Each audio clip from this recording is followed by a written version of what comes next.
There. So today we're going to do an episode about how to breed Kribmeses.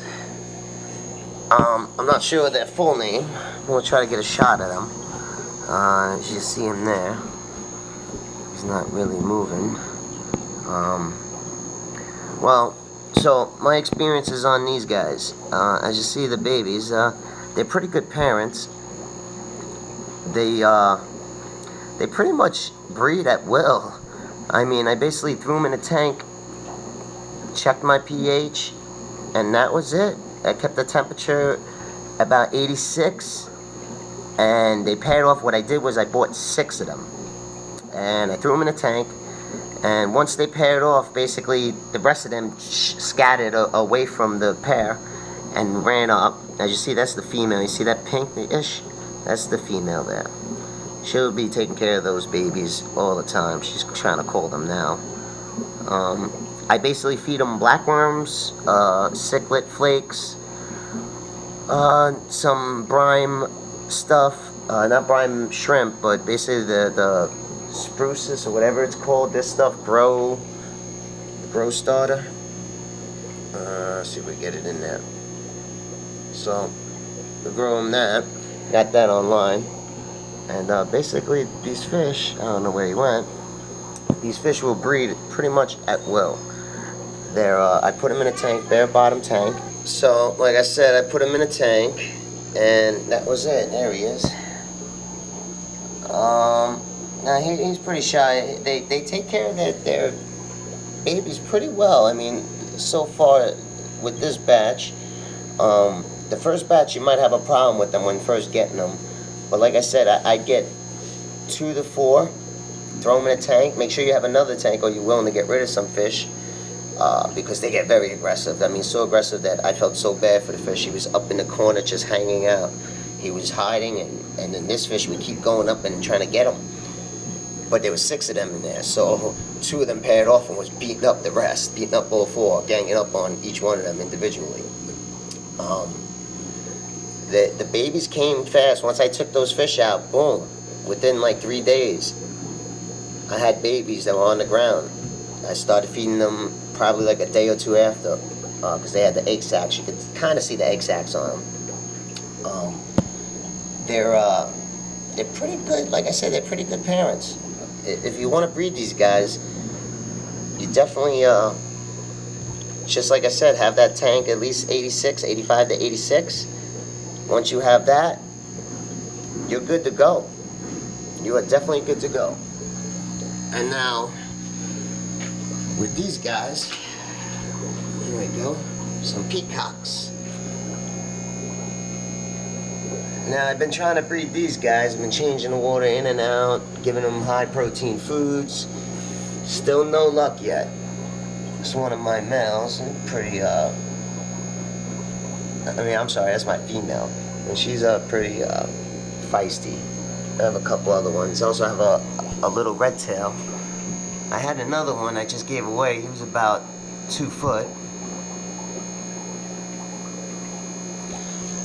And these guys, I bred these guys, these ruby reds. And there's also jaguar cichlids in there, which I had millions. And these are my guys left, besides the 2 I kept. There's one. He's just chilling in there. They're beasts. I feed them little minnows and blackworms and some pellets, but they got so big they're about ready to breed. I'm about to separate them in the male and females, and do that. We'll raise the temperature on their water and give them clean water. These are my guppy females. I know they look like they're in prison, but they're all pretty much ready to pop. And then I got my little babies that what I did was get these floaters online, right?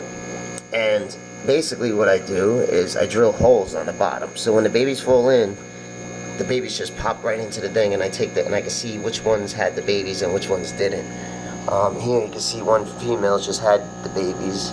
You see her black dot's almost gone nearly. But these little guys, and what happens is they fall here, and the dirt and stuff and the bugs that are on that bottom, the babies will eat. There's one. Okay, I gotta definitely clean my tanks. You can tell on the online for sure. But here's I just cleaned out this tank and cleaned this out. This was the baby guppy tank, but I'm gonna take the gravel out of this one. Here's all the guppies, all the babies that have been breeding for a while. Some endlers and other fish. I get into the breeding how I do it, but as soon as I get more subscribers, I'll do something like that. Here's my jaguar cichlids I bred these guys in since they're babies, so these are my little babies. Them, and there's another guy I think over here. Oh, he's not there. These are the endless females. They rarely eat their babies because they're just about as big as their babies. But I get them every couple days, take them out, put them in their own tank. And then, last but not least, my black worm culture. You throw that grass in there to eat the bugs off of there. Hold on. And they'll basically eat the stuff off of that. It's easy to culture them. I throw some moss there. They'll go into that moss, and I just chuck the moss into the tank. And the pea puffers that I have, they'll usually eat them. And I feed them a couple a day, or it's more for my breeding. Throw a little gravel in there, not much, as you see. There's not much in there, and they all go on the. Here's the endless again, and then I have these tanks. Well, here's my big guys. I got some nice. And these are black sharks. They're getting pretty big and monstrous. Yep, there's a big guy. These guys eat minnows, eat some earthworms that I get from Walmart, maybe wigglers, whatever kind of worms they got. These guys will eat them too. And then this is my other tank, my last tank I didn't show you. I got my puffers, I got a whole mixture of a bunch of fish in here. Believe it or not, most of these fish are rescues, like these guys, they came in with my feeders. These guys, and then I have catfish under here, I don't know if you see them. Yeah, there he is, just back there. There should be one here too. Yep, he's right there. See him in that corner? He's in that corner. No, you can't see it. Okay. So basically, that's the tank there. And this is my entire room. It's a little messy right now, but I have to clean it up. And basically, it goes all the way down there. I just bought those tanks I gotta set up. And that tank.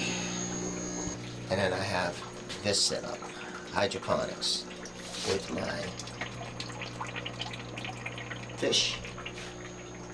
All my plants. Yep, I'm a little crazy. I love plants and I love fish. So we'll have a lot of episodes.